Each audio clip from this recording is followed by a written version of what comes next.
like you lost another one.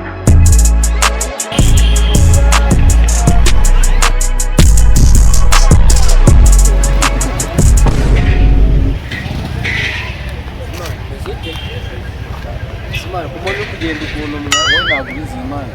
Baherutse kugukora se? Nakoze komande. Ngi no mpeti. Bajya kuyikora nyine ngavuga ati boro ko biraba. None urubyemere mukosa zo kujya mu rugo. Burya barayikase. Barayikase none. Yenda none bana rongira. Nani wallahi. Arakuneza abantu nk'umuntu wanje. Abona barakuneza baki? Abantu mani giye burakupindeba mani ndumuntu bikibanga. Nakabati. Mani gutya ngenda akabati mbikaga ibanga nabona kuba abantu wallahi. Angane mani biba. Ubundi yo bayikasukiri muri mukuru mani nakubyemeraga. Wana kubizi none. Abandi bagabone babazikate none mukuru wayikase none. Simete bana nago asigira gutya ngo shiwemwa umugireho. Irashuha kandi amasara bitemba manu kuyari. Inana tena kumugora mana bitama asoye gasufu myaka ingayo manje nefite nka 14 nangwa nje chumuna nakajya kwikata wallahi wazirani mu mugoro hikasa sikoba mukasumbushije manje nana kubyina na bosa nambari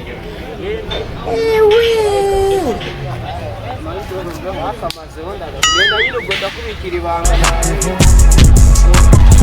ubwo zagira hona abona nabivuga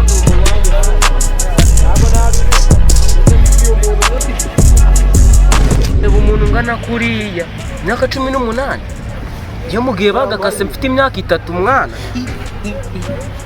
shara nzamuteramo comment nukuri nago namuhereza nge sindinde ndi mwene wabo ndi nyina ndisi umuntu bakata afite imyaka 18 rwose nge nzamutanga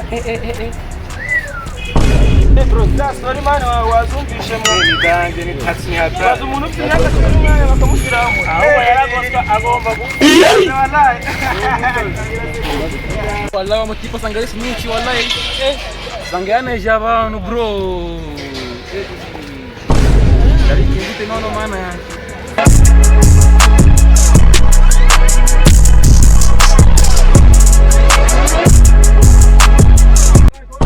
watu kila la ndicha nje bro baraka hizi Imvuzivuzi mwese mushona reboro chabora mbanamba ino